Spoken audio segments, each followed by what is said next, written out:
Assalamualaikum warahmatullahi wabarakatuh. Waalaikumsalam warahmatullahi wabarakatuh. Alhamdulillah nahmaduhu wa nasta'inu wa nastaghfiruh wa na'udzu billahi min syururi anfusina wa min sayyiati a'malina may yahdihillahu fala mudhillalah wa may yudlilhu fala hadiyalah. Asyhadu an la ilaha illallah wa asyhadu anna Muhammadan abduhu wa rasuluh la nabiyya ba'da. Amma ba'd. Puji serta syukur hanyalah milik Allah yang telah senantiasa memberikan kepada kita semua nikmat serta hidayahnya, sehingga kita semua dapat bertemu, bersilaturahmi, kembali dipertemukan melalui salah satu majelis ilmu yang insya Allah penuh akan keberkahan, yaitu Golden Habit Forum. Salawat serta salam mari senantiasa kita curah limpahkan kepada junjungan kita semua, Nabi Muhammad SAW, yang telah banyak memberikan kepada kita semua suri tauladan, contoh-contoh yang kemudian dapat mendekatkan diri kita kepada Allah Subhanahu wa Ta'ala.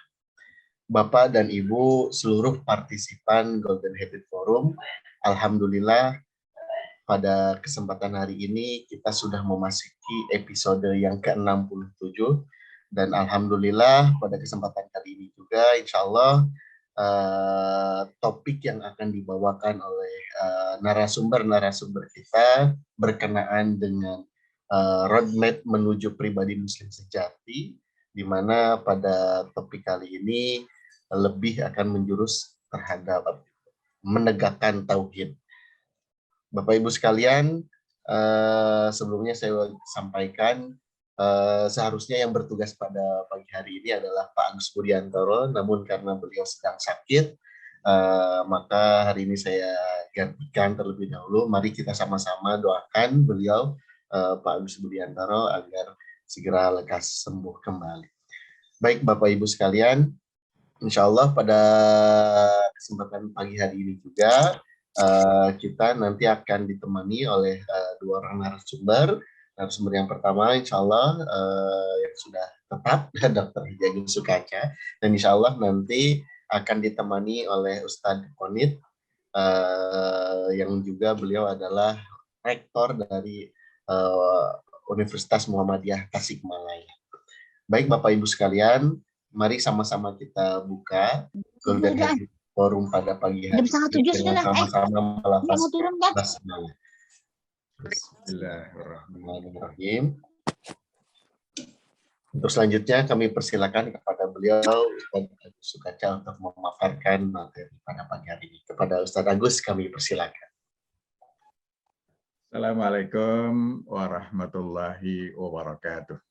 Waalaikumsalam warahmatullahi wabarakatuh. Alhamdulillahi Rabbil Alamin. Assalatu wassalamu ala asyrafil wal mursalin Muhammadin wa ala alihi wa sahbihi ajma'in. Amma ba'd, Bapak Ibu segenap partisipan Golden Habit Forum rahimakumullah. Alhamdulillah, kita bersyukur kehadirat Allah Subhanahu wa Ta'ala. Pagi ini di episode ke-67 kita dapat berjumpa kembali. Perkenankanlah saya menyebut dua orang yang pertama kali masuk di dalam ruangan Zoom ini. Yang pertama adalah Ustadz Kamaluddin, Wakil Rektor UM Sorong. Kemudian Mas Dwi Yudo dari Balikpapan.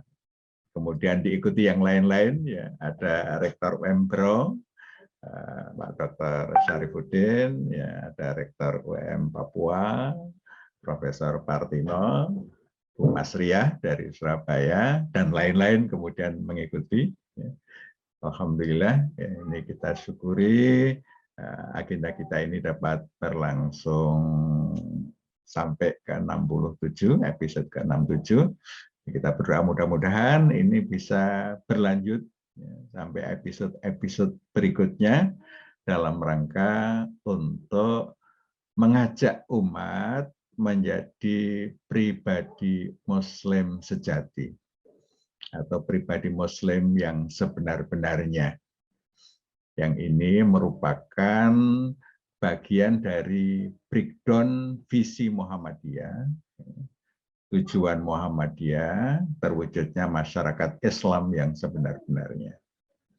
Dan masyarakat Islam yang sebenar-benarnya itu hanya mungkin terwujud kalau di dalamnya banyak pribadi-pribadi Muslim sejati, pribadi-pribadi Muslim yang sebenar-benarnya.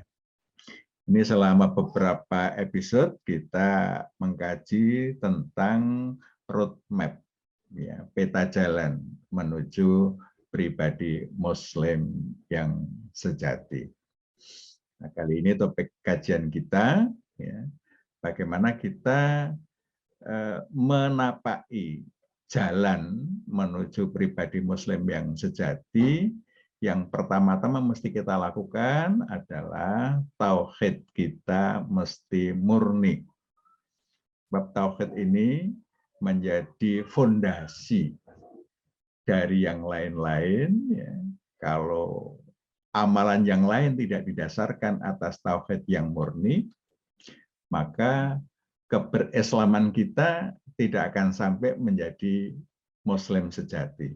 Ya, karena sejatinya Muslim itu dijiwai atau mempunyai ciri bertauhid yang murni. Misi pertama Muhammadiyah itu menegakkan tauhid yang murni berdasarkan Al-Quran dan As-Sunnah. Ini misi itu adalah the chosen track, jalur yang dipilih untuk menuju visi. Ya, jadi visi itu adalah keadaan yang akan kita wujudkan di masa yang akan datang. Ya, jadi tujuan, misi adalah the chosen track, track yang kita pilih untuk sampai pada tujuan itu. Nah, track yang pertama yang harus dilalui adalah menegakkan tauhid yang murni. Ya, ini kalau kita berbicara persyarikatan, ini adalah misi pertama persyarikatan. Dan kita sebagai orang yang bergabung di dalam persyarikatan ini, bisa membreakdown ini menjadi misi pribadi kita. Karena ini sangat selaras. Ya. Menegakkan tauhid yang murni berdasarkan Al-Quran dan As-Sunnah pada dirinya, pada diri kita masing-masing. Sehingga ini adalah track yang harus kita lewati supaya tujuan menuju pribadi Muslim sejati itu bisa nyampe.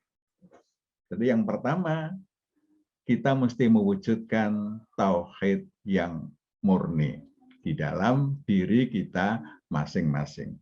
Karena inti tauhid itu sebenarnya ya pada diri.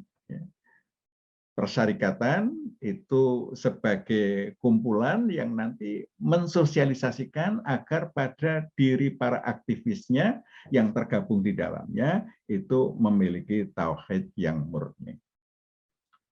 Nah, tauhid, Bapak Ibu sekalian, adalah fondasi utama ajaran Islam. Seluruh nabi dan rasul diutus untuk mengajak manusia bertauhid dengan menyatakan persaksian bahwa tidak ada ilah kecuali Allah. La ilaha illallah. Inilah persaksian yang harus dilakukan oleh semua orang kalau dia ingin hidup bahagia dunia akhirat. Yang pertama-tama adalah bersaksi bahwa la ilaha illallah. Tidak ada ilah kecuali Allah. Dan kita tahu semua nabi dan rasul itu misinya adalah mengajak umat untuk menyembah hanya Allah.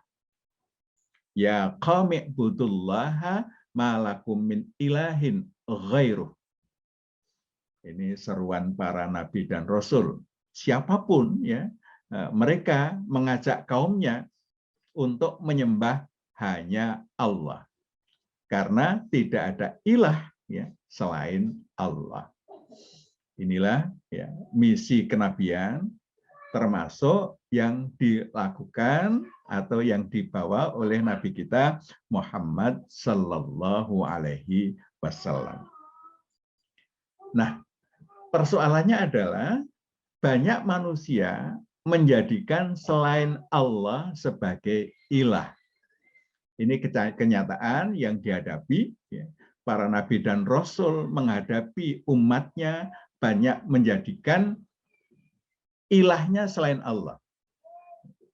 Sampai saat ini ya kita mendapatkan banyak manusia yang menjadikan ilahnya itu bukan hanya Allah, tetapi ada yang lain-lain di luar Allah. Apa yang dijadikan ilah? Ya, kalau kita membaca Al-Quran, ya paling tidak ada 3 yang sering dijadikan ilah oleh manusia. Yang pertama adalah berhala, yang kedua adalah manusia, dan yang ketiga adalah hawa nafsu. Ini yang sering dijadikan ilah oleh manusia. Nah, berhala, ini kita melihat di dalam Al-Quran cukup banyak narasi yang menyatakan berhala itu dijadikan ilah oleh umat-umat para nabi. Nabi Ibrahim menghadapi umat, ya, bahkan orang tuanya, ayahnya sendiri memperilahkan berhala. Nabi Musa mendapatkan demikian. Nabi-nabi yang lain juga mendapatkan demikian. Bahkan Nabi Muhammad itu juga mendapati umatnya banyak memperilahkan berhala. Nabi Muhammad menghadapi umat yang ada menyembah berhala-berhala yang macam-macam, bahkan di dalam Ka'bah itu ya, banyak berhala-berhala yang ditaruh di situ. Orang-orang Quraisy itu banyak mempunyai patung-patung yang ditaruh di rumahnya. Mereka kalau pergi itu berpamitan kepada patung, pulang itu juga laporan kepada patung itu. Ini yang diabadikan dalam Al-Quran. Saya kutip salah satu saja. Wa qala Ibrahim li abihi azar atattakhidhu asnaman alihah. Inni araka wa qaumaka fi dhalalim mubin. Dan ingatlah ketika Ibrahim berkata kepada bapaknya Azar, apakah engkau menjadikan berhala-berhala sebagai ilah-ilah? Aku melihatmu dan kaummu dalam kezaliman yang nyata. Nah, ini kita tahu ya riwayat Nabi Ibrahim yang karena mengajak orang tuanya menyembah Allah dan itu ditentang, maka pada akhirnya Nabi Ibrahim ya mendapatkan hukuman dari kaumnya berupa dibakar. Alhamdulillah Allah menyelamatkan. Nah, ini kaumnya Nabi Ibrahim itu menjadikan patung-patung juga sebagai ilah. Nah, sekarang ini ya, masih kita dapati kaum-kaum yang menjadikan ilahnya adalah berhala-berhala. Baik yang berupa patung, berupa benda-benda yang lain, ya, bahkan ya harta, uang, segala macam itu diberhalakan. Menjadi berhala. Orang mau berbuat apa saja untuk kepentingan itu semua. Nah, mengapa mereka menjadikan berhala sebagai ilah? Ada beberapa alasan, ya. Antara lain melanjutkan tradisi, ya, seperti kaumnya Nabi Ibrahim itu mendapatkan orang tua mereka itu menyembah patung, menyembah berhala. Ya. Umat-umat sebelumnya menyembah itu sehingga mereka meneruskan tradisi itu. Bisa juga karena pengaruh lingkungan. Ya, lingkungannya menyembah berhala, maka dia ikut menyembah berhala. Dan ini yang luar biasa ini, Bapak Ibu sekalian. Alasannya untuk lebih mendekatkan diri kepada Allah. Ya, jadi mereka tetap percaya pada Allah, tetapi patung-patung itu untuk mendekatkan diri kepada Allah. Wala in sa'altahum man khalaqas samawati wal ard la yaqulunallah. Kalau engkau bertanya kepada mereka, ya, siapa yang menciptakan langit dan bumi, mereka masih meyakini yang menciptakan langit dan bumi itu Allah. Ya. Tetapi kenapa mereka menjadikan patung-patung itu sebagai ilah? Ya. Itu jawabnya liyuqarribuna ilallahi zulfa. Itu sekedar sebagai perantara untuk mendekatkan kepada Allah. Jadi intinya mereka tidak menyembah patung, tapi dia menyembah Allah. Patung itu sebagai media untuk mendekatkan kepada Allah. Ini alasan-alasan mereka, dan alasan itu tertolak. Kemudian yang kedua adalah yang banyak dijadikan ilah adalah manusia. Ini jelas ya, Allah berfirman, laqad kafaral ladzina qalu innallaha tsalitsu tsalatsah wa ma min ilahin illa ilahu wahid. Sungguh telah kafir orang-orang yang menyatakan bahwa Allah adalah salah satu dari tiga, padahal tidak ada ilah kecuali Allah yang satu. Dalam ayat yang lain, ya, wa qalatil yahud Uzair ibnullah wa qalatin nasara al-masih ibnullah. Dzalika qauluhum bi afwahihim yudahiuna qaulal ladzina kafaru min qablu qatalahumullah anna yufakun. Orang-orang Yahudi berkata, Uzair itu anak Allah. Dan orang-orang Nasrani berkata, Al-Masih itu anak Allah. Demikian itu ucapan mereka dengan mulut mereka. Mereka meniru perkataan orang-orang kafir terdahulu. Mereka dilaknati Allah. Bagaimana mereka sampai berpaling? Ini kenyataan, dan saat ini ya, An-Nasara itu masih mengatakan Al-Masih ibnullah. Al-Masih itu ya sebagai anak Tuhan. Ya.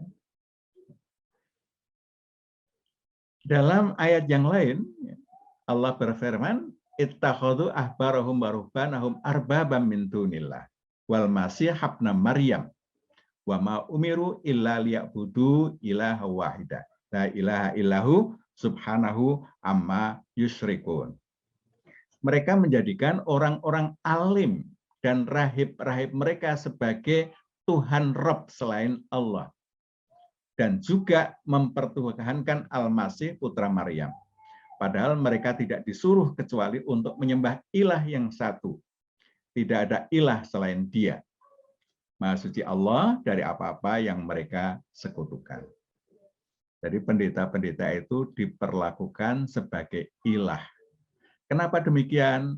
Apapun yang dikatakan oleh pendeta-pendeta mereka, rahib-rahib mereka, orang-orang alim mereka, itu dianggap sebagai sabda Tuhan ya, yang harus diikuti meskipun dia tahu bahwa apa yang diperintahkan itu tidak sesuai dengan ketentuan Allah. Pokoknya apapun yang dikatakan diikuti. Nah ini bahkan ya ada umat Islam yang memperlakukan orang-orang alimnya sampai sejauh itu. Sehingga kita pernah mendengar ya ada orang yang dianggap alim ya, melakukan perselingkuhan, itu alasannya apa? Karena dia diajak oleh orang alim, dia mau, Masya Allah. Ya. Nah ini pengabdian atau memperilahkan Tuhan, memperilahkan manusia sebagai Tuhan, itu nampak nyata sekali pada contoh Fir'aun. Wa qala Fir'aun, ya ayyuhal mala' ma'alim tulakum min ilahin ghairi. Fir'aun berkata, wahai para pembesar kaumku, aku tidak mengenal ada ilah selain aku. Ya.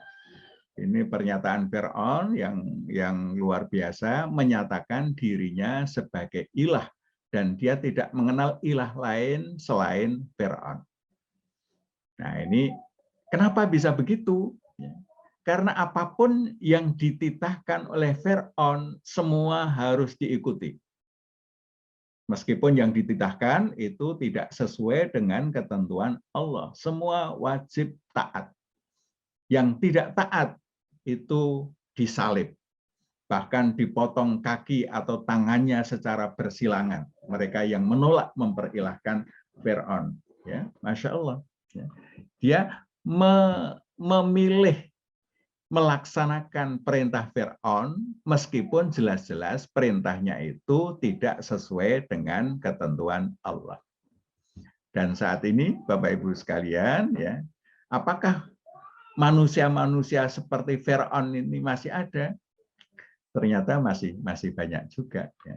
Karena banyak di antara manusia ketika dihadapkan pilihan melaksanakan perintah bos atau melaksanakan perintah Allah, yang dipilih adalah melaksanakan perintah bos. Maka bos pada waktu itu, ya, sudah naik pangkat menjadi ilah. Ya. Sebagai contoh misalnya tidak sulit kita mendapati, ya, perusahaan yang mempekerjakan karyawan-karyawan putri dengan kewajiban misalnya harus membuka aurat. Nah, dia dihadapkan pada dua pilihan, melaksanakan perintah bos membuka aurat atau melaksanakan perintah Allah menutup aurat. Ini berbeda ini. Nah, ketika dia memilih perintah bos membuka aurat, maka bosnya telah menjadi ilah baginya. Nah, ini Masya Allah, ya, Masya Allah. Ini sekarang ini yang menjadikan manusia sebagai ilahnya banyak. Dia mau melakukan apa saja untuk bosnya, untuk pimpinannya, meskipun apa yang diperintahkan oleh pimpinannya itu berbeda dengan yang dikehendaki oleh Allah. Bahkan bertentangan dengan yang dikehendaki Allah. Sehingga hingga saat ini pun ilah-ilah yang berupa manusia itu banyak sekali. Paling tidak orang memperlakukan manusia sebagai ilah. Nah, kemudian yang ketiga adalah hawa nafsu. Allah berfirman, afara'aita manittakhadha ilahahu hawah. Ya. Pernahkah kamu lihat orang yang menjadikan hawa nafsunya sebagai ilahnya? Ini artinya bahwa banyak manusia yang menjadikan nafsunya sebagai ilah. Kapan? Ya. Sebenarnya Bapak Ibu saudara sekalian, nafsu itu adalah instrumen kemanusiaan untuk menjaga agar keberlangsungan hidup manusia itu bisa berlangsung dengan baik. Kita diberikan nafsu makan supaya kita menjaga diri untuk asupan nutrisi kita cukup. Ada nafsu seksual untuk menjaga agar keturunannya tidak putus. Coba bayangkan kita nggak punya nafsu makan, nggak punya nafsu seksual, ya. Nah, kita akan mudah sakit, ya. Kita akan kehabisan generasi, ya. Karena tidak ada yang menarik pada makanan atau lawan jenis. Ya. Ini akan habis. Itu instrumen kemanusiaan. Tetapi untuk melampiaskan nafsu-nafsu itu harus sesuai dengan ketentuan-ketentuan Allah. Makan harus yang halal dan thayyib. Ya. Nafsu seksual harus disalurkan kepada pasangan yang sah, ya, yang terikat dalam tali pernikahan. Tidak boleh sembarangan. Nah, ketika nafsu itu dijalankan sesuai dengan syariat, maka itu ibadah. Tetapi orang ada yang tidak mengikuti ketentuan syariat, sehingga nafsunya dilakukan atau dilampiaskan dengan cara-cara yang menentang ketentuan-ketentuan Allah. Saat itulah nafsu naik tingkat menjadi ilah.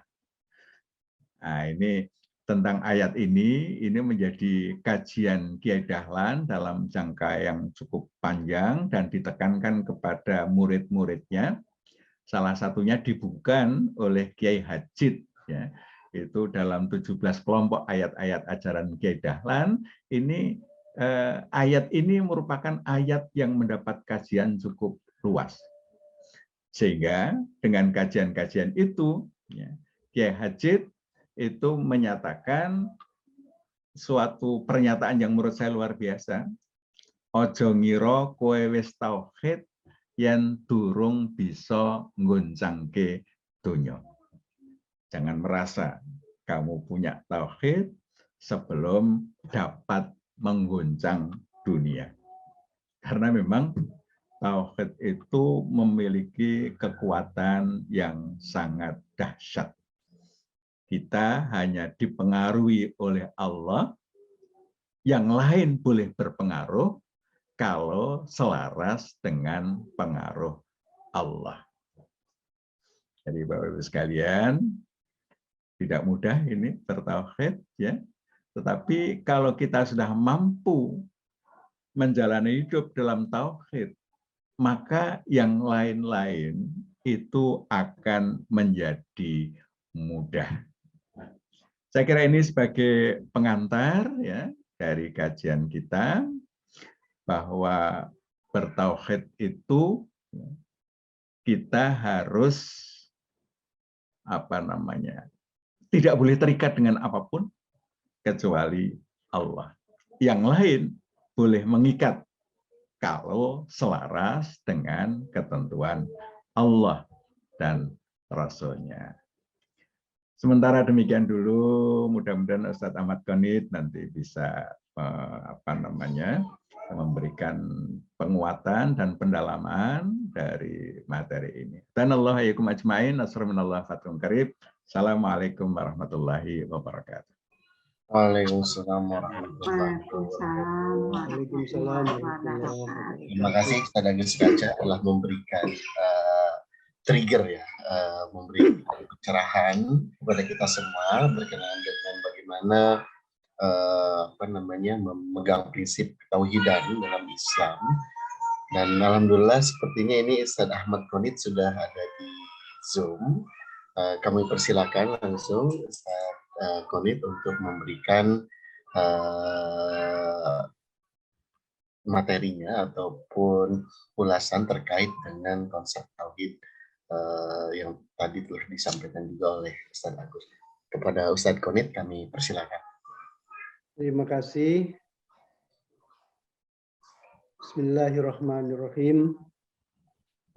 Bapak Ibu sekalian, Pak Kiai Agus dan narasumber dan moderator dan semua hadirin.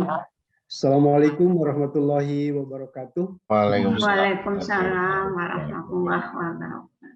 Alhamdulillah wa syukurillah wa la haula wa la quwata illa billah. Asyhadu an la ilaha illallah wa asyhadu anna Muhammadan abduhu wa rasuluh.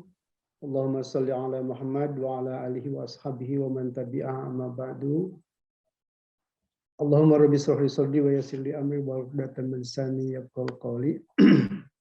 Ibu sekalian, sungguh menarik apa yang sudah kita dengarkan dari Pak Kiai Agus barusan tentang betapa tauhid itu merupakan fondasi ajaran Islam yang paling dalam, yang harus masuk ke dalam seluruh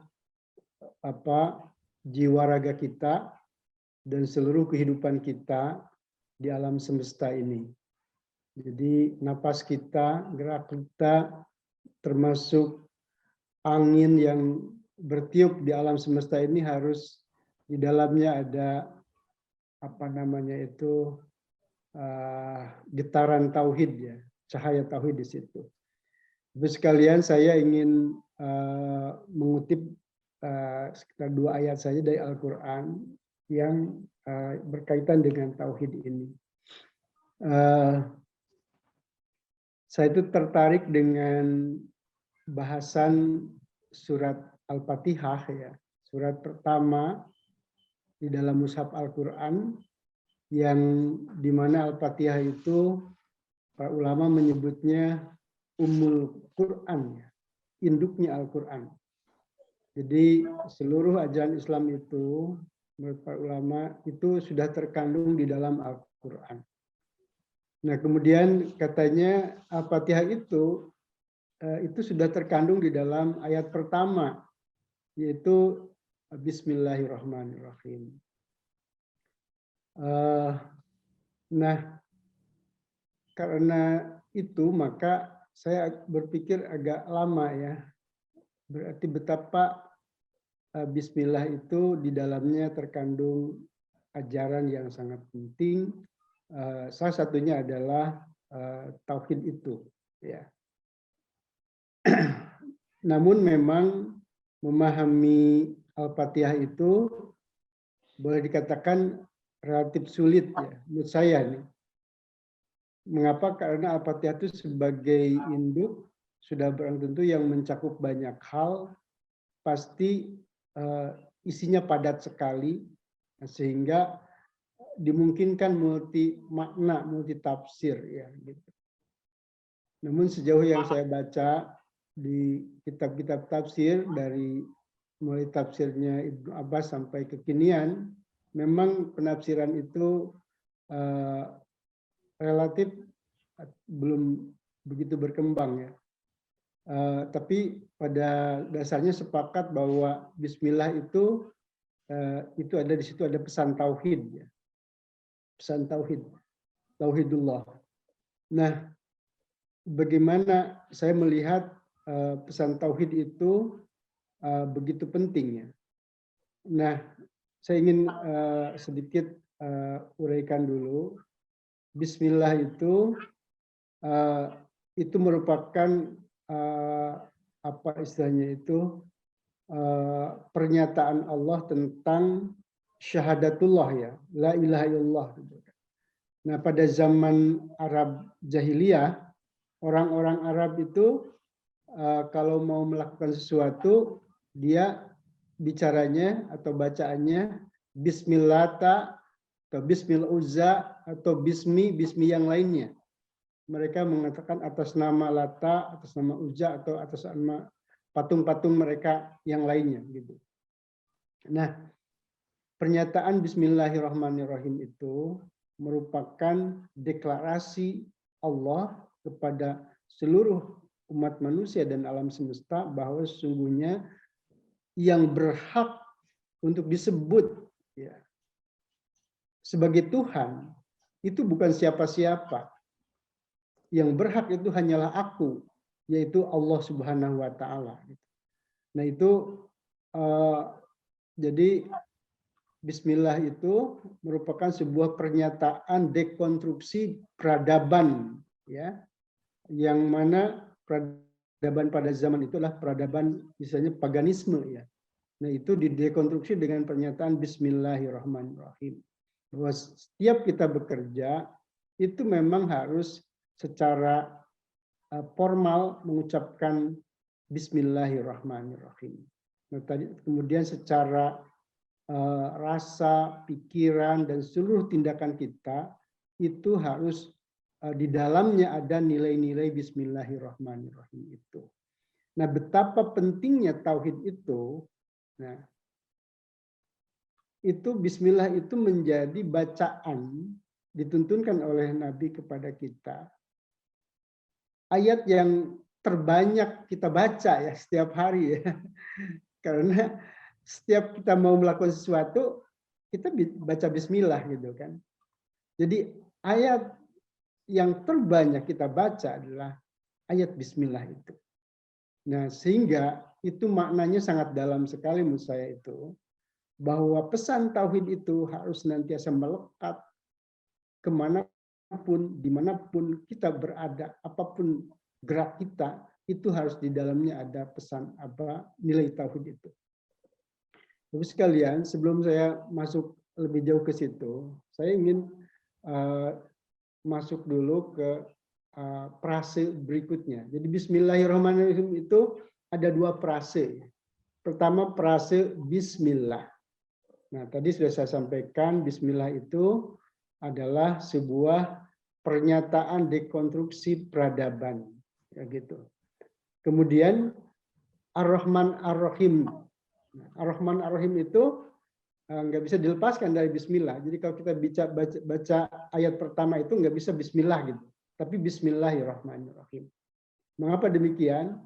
Karena Ar-Rahman Ar-Rahim itu nggak bisa diganti. Misalnya kita baca Bismillah diganti dengan Bismillahirrahmanirrahim gitu. Itu enggak bisa. Atau bacaannya dibalik misalnya Ar-Rahmanirrahim Bismillah misalnya. Atau ayatnya dijadikan ayat kedua, Alhamdulillah dulu baru Bismillah. Itu enggak bisa.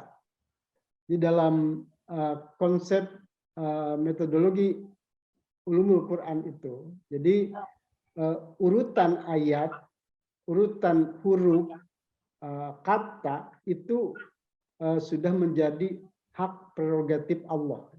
Itu bukan hasil ijtihadnya Nabi, bukan juga hasil ijtihadnya para sahabat di dalam mengurutkan kata-kata dan ayat-ayat itu. Jadi bahasa saya, urutan huruf, kata, dan ayat dan surat itu merupakan bagian daripada wahyu Allah Subhanahu wa Ta'ala. Kalau itu diubah, itu sudah bukan wahyu Allah lagi. Jadi kalau kita baca Fatihah dimulai dengan Alhamdulillah, kemudian Bismillah, kemudian Ar-Rahman, itu bukan Al-Fatihah gitu. Jadi Al-Fatihah itu Bismillah, Alhamdulillah, Rahman, Maliki Yaumiddin, dan seterusnya sampai waladhdallin. Seperti itu. Nah, jadi di dalam urutan dan tadi kata-kata itu berarti ada makna yang tidak bisa diubah. Jadi Ar-Rahman Ar-Rahim itu nggak bisa diganti dengan Al-Azizur Rahim di situ. Nah, saya sempat membaca secara maudhu'i gitu ya, Ar-Rahman dan Ar-Rahim dalam Al-Quran itu. Nah, itu cukup menarik Bapak Ibu sekalian. Jadi Ar-Rahman itu satu sifat Allah yang dalam Asmaul Husna itu setelah kata Allah kemudian disebut Ar-Rahman kemudian Ar-Rahim. Nah, Ar-Rahman itu adalah salah satu sifat, satu-satunya sifat Allah dalam Al-Quran yang bisa menggantikan posisi lafaz Allah. Jadi misalnya Qulid'ullaha awid'ur Rahman. Gitu. Ma tara fi khalqir rahmani min tafawud. Ma tara fi khalqillah. Qulid'ullaha awid'ur Rahman. Panggillah Allah atau panggil Ar-Rahman. Jadi posisi Ar-Rahman itu bisa menggantikan posisi Allah. Misalnya juga di ayat yang lain. Apa itu? Di dalam surat Tabaruk juga alaihi tawakkalna apa? Fasata'lamun jadi disebutkan beriman kepada Ar-Rahman, bertawakal kepada Ar-Rahman. Nah, itu posisinya sama dengan beriman kepada Allah, beriman kepada tawakal kepada Allah. Tidak ada lafaz atau sifat Allah yang lain yang bisa memposisikan seperti itu.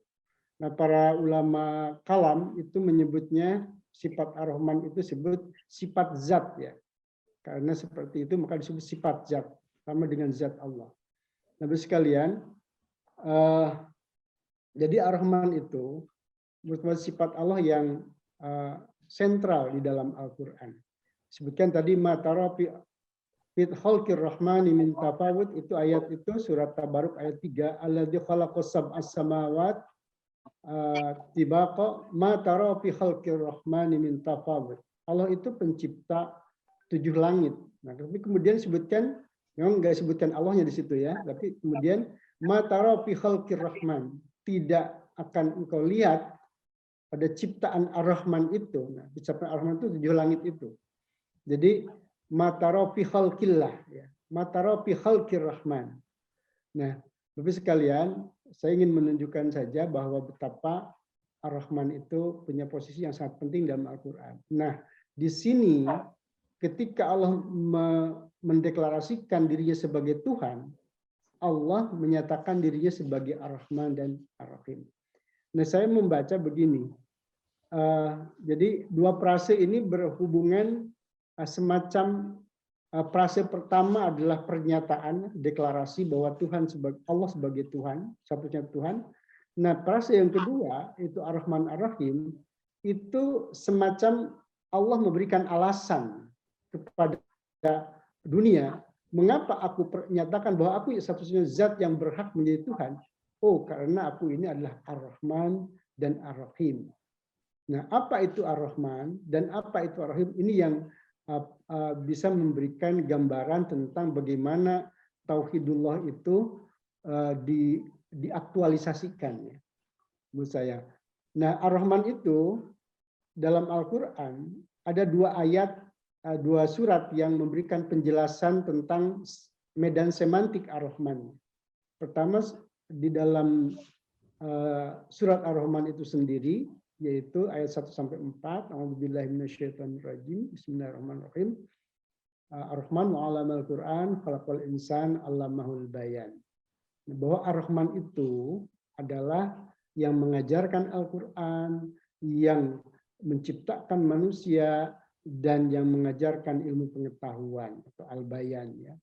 Nah, kemudian semantik yang berikutnya itu disebut dalam surat Tabaruk ayat 3 yang saya sebutkan tadi itu, alladzi khalaqas sab'a samawat tibaqa ma tara fi khalqir rahmani min tafawut. Nah, jadi medan semantik yang keempat adalah bahwa Ar-Rahman itu pencipta alam semesta atau 7 langit itu.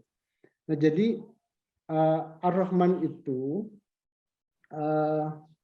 jadi aku ini adalah satu-satunya zat yang berhak disembah sebagai Tuhan. Karena, nah kalau kita uraikan, aku ini yang telah menciptakan alam semesta, menciptakan manusia, aku telah menyiapkan pedoman hidupnya untuk hidup di dunia itu, dan aku siapkan juga ilmu pengetahuan untuk membangun peradaban dengan Al-Quran bagi manusia itu.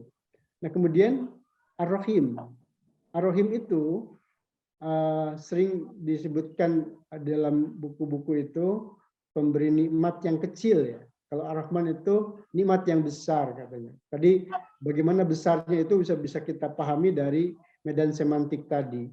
Kalau Ar-Rahim itu salah satu yang bisa kita pedomani bagaimana Ar-Rahim itu Al-Qur'an surat 33 ayat 43 kalau saya. Ayatnya itu ya alladzina amanu dzkurullaha dzikran katsira wasabbihuhu bukratan wa asila walladzi yusalli 'alaikum wa malaikatuhu liyukhrijakum minadz zulumati ilan nur wa kana bil mu'minina rahima. Nah, ini frase wa kana bil mu'minina rahima itu yang menjadi batasan medan semantik Ar-Rahim. Jadi Ar-Rahim itu pemberi nikmat kepada orang-orang yang beriman, maksudnya gitu. Rahimun bil mu'minin. Sedangkan Ar-Rahman, Rahmanun li jami'i makhlukillah. Jadi manusia, alam semesta semuanya. Makanya disebutkan rahmat Allah itu meliputi seluruh alam semesta. Nah, Bapak sekalian, jadi frase Ar-Rahman itu menjadi alasan tentang pernyataan bahwa aku adalah sebagai satu zat yang berhak menjadikan Tuhan. Itu yang pertama. Yang kedua, dari pemahaman itu ada satu pemahaman, saya melahirkan sebuah konsep bahwa pondasi ajaran Islam itu adalah termasuk di dalamnya adalah konsep tauhid itu. Jadi alasan Allah menyatakan dirinya sebagai satu zat yang berhak disembah itu adalah alasan etik. Alasan etik, yaitu tadi Allah telah menciptakan alam semesta, manusia, dan pedoman hidupnya, dan juga ilmu pengetahuan untuk hidup manusia itu. Itu sebagai nikmat yang sangat besar bagi manusia. Nah, dengan alasan etik ini menggambarkan bahwa seolah-olah Allah ingin menyampaikan kepada kita pesan, aku ini telah memberikan banyak hal dan menentukan hidup kamu sekalian, wahai manusia. Jadi Allah telah membuktikan betapa besar jasa Allah kepada manusia itu. Dan betapa besar hutang budinya manusia kepada Tuhan itu, kepada Allah itu. Dan dalam kondisi seperti ini, dalam kesadaran yang logik gitu ya, yang pas gitu, yang patut, kesadaran yang patut tumbuh pada diri manusia adalah tiada lain kecuali manusia itu bersikap pasrah total kepada Tuhan, kepada Allah, untuk mengikuti apapun yang Allah perintahkan, karena Allah telah menciptakan kita, telah menyiapkan semuanya untuk kita. Jadi di hadapan Allah kita itu tidak ada pilihan kecuali pasrah kepada Allah dengan totalitas mengesahkan atau tauhidullah kepada Allah itu. Nah, Bapak sekalian, nah jadi inilah apa namanya itu alasan fondasi tauhid itu adalah tadi konsep etis itu. Nah, Bapak sekalian, oleh karena itu, ini saya membaca ayat Al-Quran surat Al-Baqarah ya, surat 2 ayat 172 tentang bagaimana tauhidullah itu dibangun dan dikuatkan. Bagaimana kita supaya tauhid kita itu menjadi hebat gitu. Nah, ini sesuai dengan konsep yang tadi kita bangun bahwa dasar Allah menyatakan dirinya sebagai Tuhan itu adalah dasarnya adalah konsep etis itu, dasar etis itu. Ini Al-Quran menyatakan di surat Baqarah tadi, ini A'udzubillahi minasyaitonirrajim. Bismillahirrahmanirrahim. Ya ayyuhalladzina amanu kulu min thayyibati ma razaqnakum washkuru lillah in kuntum iyyahu ta'budun. Wahai orang yang beriman, kulu min thayyibati ma razaqnakum. Silakan kamu makan dari rizki yang terbaik yang telah aku berikan kepada kamu sekalian. Washkuru lillah, dan hendaklah kamu sekalian bersyukur hanyalah kepada Allah. In kuntum iyyahu ta'budun. Kalau memang kamu itu betul-betul bertauhid kepada Allah, gitu kan? Jadi kalau kamu ingin bertauhid betul, yang diaktualisasikan dalam ibadah kepada Allah hanya satu. Jika kamu betul-betul hanya menyembah Allah saja, maka hendaklah kamu bersyukur, gitu kan?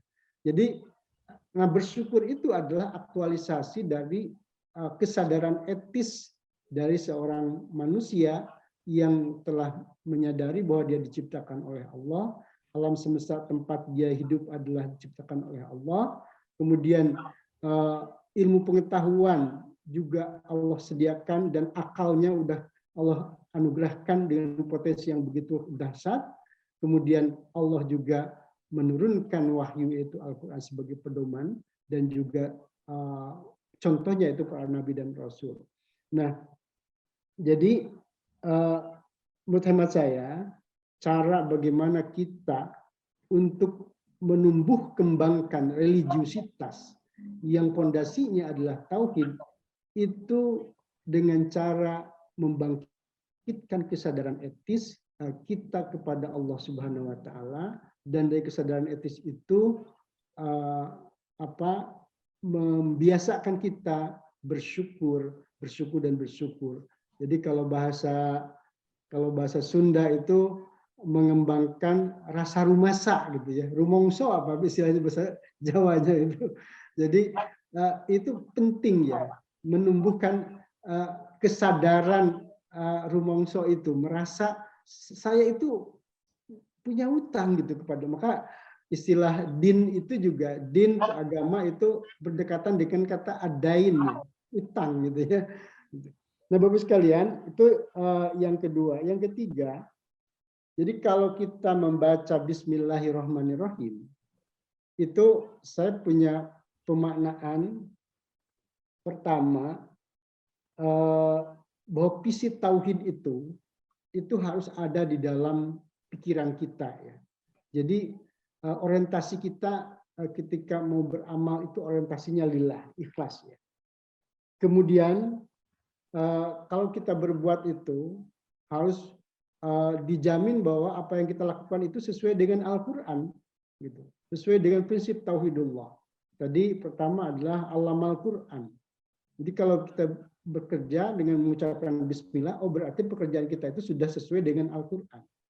Yang kedua, bahwa apa yang kita lakukan itu dipondasi, dilengkapi dengan piranti ilmu pengetahuan, al-bayan. Dan yang ketiga, kalau kita bekerja itu sudah dijamin itu membawakan rahmat, memberikan kebaikan kepada umat manusia, tidak melahirkan mafsadat ya, kerusakan. Jadi menjamin humanity itu terbangun dengan baik. Dan yang keempat, dengan kita melakukan sesuatu itu dengan mengucapkan bismillah, berarti di situ ada jaminan bahwa alam semesta itu juga mendapatkan rahmat. Alam semesta tidak dirusak, gitu kan. Nah, kalau bahasa sekarang environment-nya, lingkungan ini harus dijamin. Jadi orang yang membaca bismillah ini itu menjamin alam semesta tidak rusak, gitu kan, dengan tindakan-tindakannya. Manusia juga tidak terganggu, gitu kan. Kenapa? Karena di situ ada ilmu pengetahuan dan Al-Quran, di mana Al-Quran itu disebutkan wa ma arsalnaka illa rahmatan lil alamin, itu surat Al-Anbiya, dan itu adalah selaras dengan konsep Ar-Rahman itu sendiri yang menjadi alasan Allah menyatakan dirinya sebagai Tuhan. Kemudian Bapak sekalian, berarti konsep tauhid itu, nah ketika kita membaca Al-Quran, nah sebetulnya ini kalau konsep tauhid kita sudah menyeruak kepada seluruh pikiran, sikap, dan tindakan kita, ketika kita baca Al-Quran, itu akan terasa. Tidak ada satupun ayat Al-Quran yang di dalamnya getaran tauhidnya itu mesti ada, gitu. Terasa sekali, gitu. Jadi ketika baca Al-Quran, itu terasa tauhidullah itu ada, gitu kan. Itu yang pertama. Yang kedua, tauhidullah itu masuk di dalam seluruh kedirian kita, manusia. Jadi dalam pikiran, dalam perasaan, dan seluruh tindakan kita. Dan yang ketiga, konsep tauhidullah itu juga harus masuk ke dalam konsep ilmu pengetahuan. Maka ada kalau nggak salah saudara kita Pak Ayat Dimyati ya, Ketua PWM Jawa Barat yang lalu, itu punya konsep tauhidul ilmi, ya, tauhidul ilmi. Jadi bagaimana ilmu itu tidak terfragmentasi, ya. Al-Quran dengan ilmu itu nyatu, gitu kan. Jadi paham ilmunya itu sudah epistemologi Al-Quran, ya. Itu menjadi pembahasan tersendiri tauhidul ilmi. Kemudian yang ketiga, yang keempat adalah tauhid itu ada dalam konsep kosmologi kita. Jadi kita memandang alam semesta itu sebagai bukti kebesaran Allah, sebagai bukti itu adalah ciptaan Allah, ya seperti itulah. Jadi di dalam konsep kosmologi itu tidak lagi sekuler, tapi kita melihat dan kemudian dari situ, dari penelitian tentang alam semesta itu akan melahirkan ilmu-ilmu yang luar biasa, di mana ayat-ayat tentang alam semesta ini sudah dibahas oleh Pak Dr. Profesor Agus Purwanto, ya. Itu menjadi ayatnya begitu banyak sekali dalam Al-Quran, itu harus masuk di dalamnya itu nilai-nilai tauhidullah. Nah, jadi Bapak sekalian, apa yang disampaikan oleh Pak Kiai Agus tadi tentang bagaimana tauhidullah itu harus menjadi kesadaran yang paling dalam, mencakup seluruh kehidupan kita. Kalau saya membaca surat Al-Fatihah ayat pertama ini, gambarannya seperti itu. Jadi harus masuk ke dalam diri kita dan kehidupan kita, masuk di dalam berilmu, berperadaban, implikasinya Ipolexos sebut gitu ya, ekonomi dan lain sebagainya, politik, dan termasuk dalam alam semesta. Dan bersyukur adalah salah satu metode yang sangat fundamental di dalam mengembangkan, menguatkan, dan meneguhkan bagaimana tauhid itu bisa mengguncangkan dunia tadi. Demikian sharing yang bisa saya sampaikan. Kurang lebihnya mohon maaf. Assalamualaikum warahmatullahi wabarakatuh. Waalaikumsalam warahmatullahi warahmatullahi wabarakatuh.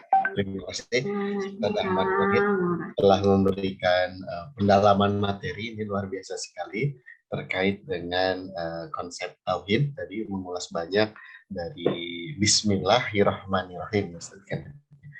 Baik Bapak Ibu sekalian, kita masih punya kurang lebih 5 menit lagi. Jika memang ada yang ingin menyampaikan, kami persilakan menanggapi atau mungkin menambahkan kembali terkait dengan apa yang telah disampaikan oleh Ustaz Agus dan juga Ustaz Khalid, kami persilakan Bapak Ibu sekalian jika ada yang berkenan. Jika tidak ada ini langsung ke Ustaz Agus kembali atau bagaimana Ustaz Agus kira-kira? Baik, ya. Ya. Ya, terima kasih. Jadi mungkin sambil menunggu yang lain atau mungkin kayaknya waktunya sudah mau habis ini ya. Ya, sudah sekaligus closing mungkin bisa dijawab. Jadi ini sangat dalam ini yang disampaikan oleh Ustadz Konid ya, bahwa ternyata ayat pertama di dalam Al-Quran, Bismillahirrahmanirrahim, itu Bismillah saja itu sudah merupakan sebuah pernyataan dekonstruksi peradaban pagan.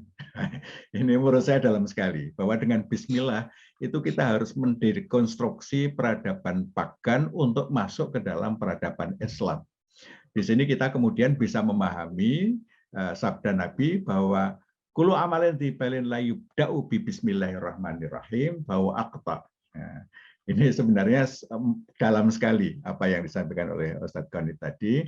Dan marilah kita menjadikan bismillah ini sebagai penyambung setiap apapun yang kita lakukan itu berdimensi tauhid. Jadi tidak ada sesuatu yang kita pikirkan, yang kita lakukan, yang kita amalkan yang tidak berdimensi tauhid. Sebab kalau yang kita lakukan tidak berdimensi tauhid itu akta, terputus ya. Hubungan dengan Allah terputus dan amalan kita itu akan menjadi amalan yang sia-sia. Bapak-Ibu sekalian, ini perlu kita perdalam lagi. Insya Allah di dalam pertemuan yang akan datang kita masih akan lanjutkan kajian ini karena ini sesungguhnya merupakan jiwa kita di dalam berislam yang ini harus kita pelihara tauhid kita sehingga betul-betul semua nafas kehidupan kita adalah tauhid. Mungkin ini sekedar sebagai sebagai closing ya, dan ini masih perlu kita perdalam kembali pada pertemuan-pertemuan berikutnya. Terima kasih. Assalamualaikum warahmatullahi wabarakatuh.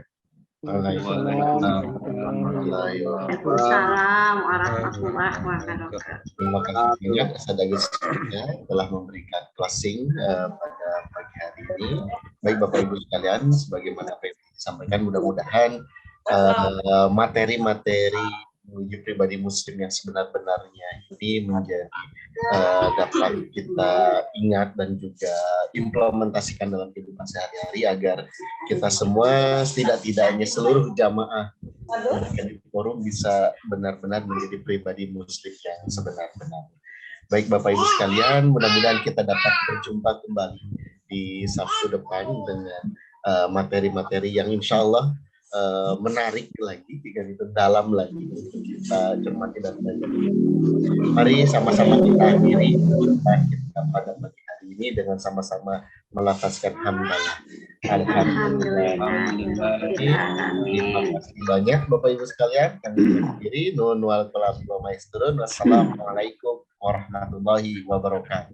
Waalaikumsalam Warahmatullahi wabarakatuh.